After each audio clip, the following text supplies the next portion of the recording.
Sana po, mga kapatid, ang ipagdasal natin ay ang ating mga leader ay para maging katulad ni Jesus na gagawin ang lahat para sa tao. Amen? Amen. Gagawin ang lahat. Dahil alam ko ang bawat Pilipino, nasa abroad man o nasa Pilipinas, we are dying to have a good leader. Amen. Amen. We are dying to basically experience yung tinatawag na mamumuno na magmamahal at magpapakamatay sa atin. Hindi lang sa salita, kung hindi sa gawa. Alam mo, mayroon akong na-catch na phrase.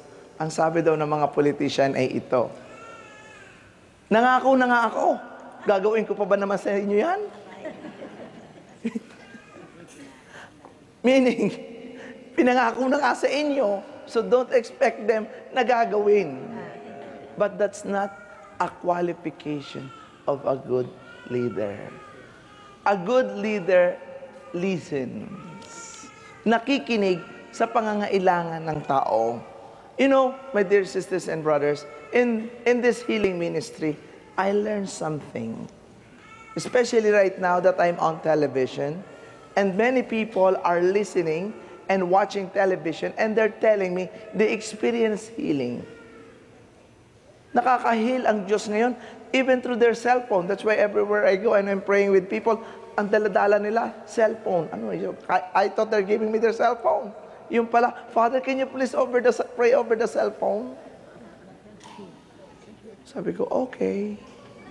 Sometimes, Father, can you pray over the picture? Ngayon, I have now a cyberspace healing. But I want to dig into this very grace and power of God and how God can also heal through this television, radio, cell phone. Ano ba ang commonalities? What is the common quotient dito? Ang nalaman ko, mga kapatid, ay ito. They experience healing when they hear the Word of God talking to their hearts. Even though they're on television, you are healed. Once you hear the Word of God, it will happen. So sa mga nanonood ng television, I know you are part of this celebration. For those who have basically mga petitions, kasi may mga nagpapapray over din, proxy na rin ngayon. Father, pwede ba proxy? O sige, pwede na rin. Hindi naman ako nag-heal. It's God who heals. And somehow, I do not know how they get healed. And I know for sure, God can heal anybody and everybody, anywhere and everywhere, because He is omnipresent. He is present everywhere. And that is the definition of our God. Nandoon siya sa lahat. That's why our King in today's gospel is basically, sinabi dito, the first fruit of all creation. The first one who basically as king beat death. Siya lang ang hari na may kapangyarihan over death. But,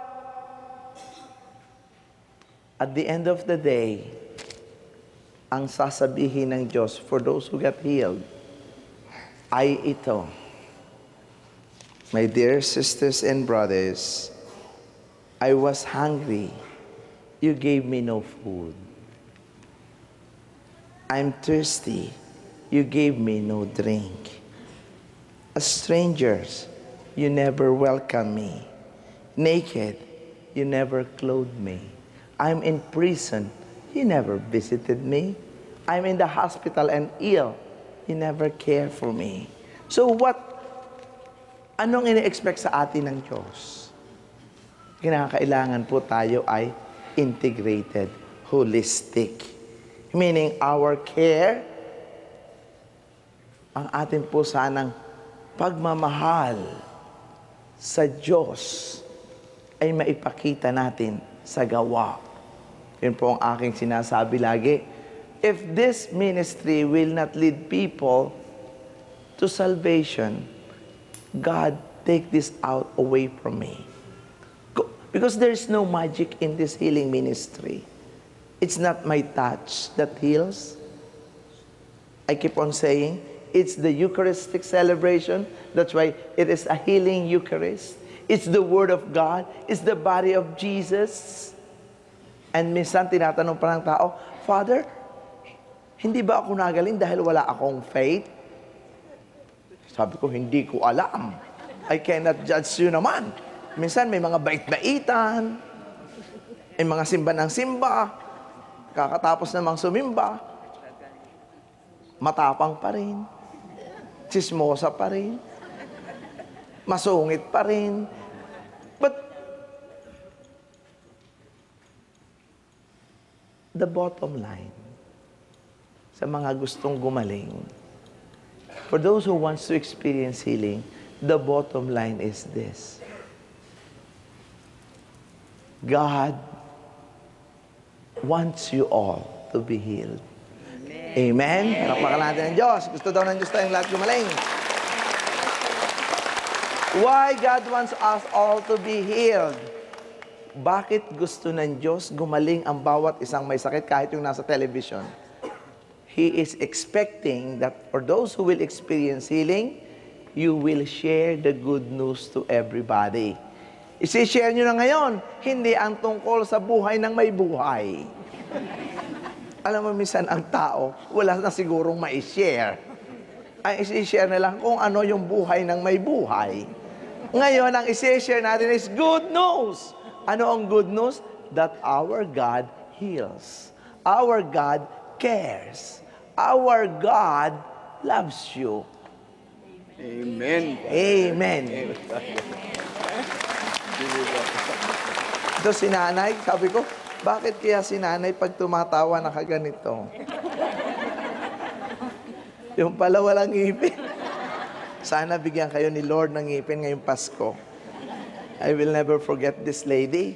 I asked this lady, sino sa inyo, anong gusto nyo ngayong Pasko? Naku, nagtaas agad. Father, gusto kong ngipin. Alam mo, may nagbigay. Yan, sana may magbigay sa iyo ng ngipin sa mga nanonood.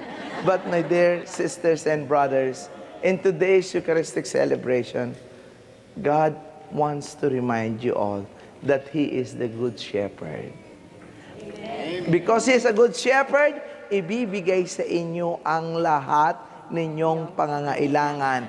Hindi yung gusto nyo. Ibibigay lahat sa inyo. Amen. Pangangailangan, meaning there's a difference between needs and wants. Pangangailangan, hindi yung gusto ninyo. Okay? Kundi ang gusto ng Panginoon ang ibibigay sa inyo. Because what God wants for you is what's best for you. Yun ang tatandaan ninyo. Pag hindi ibinigay sa inyo ng Diyos ang inyong hinihiling, hindi yon ang best sa inyo. Because He is a good shepherd. He knows His flock. He knows His sheep. Amen. Please stand and let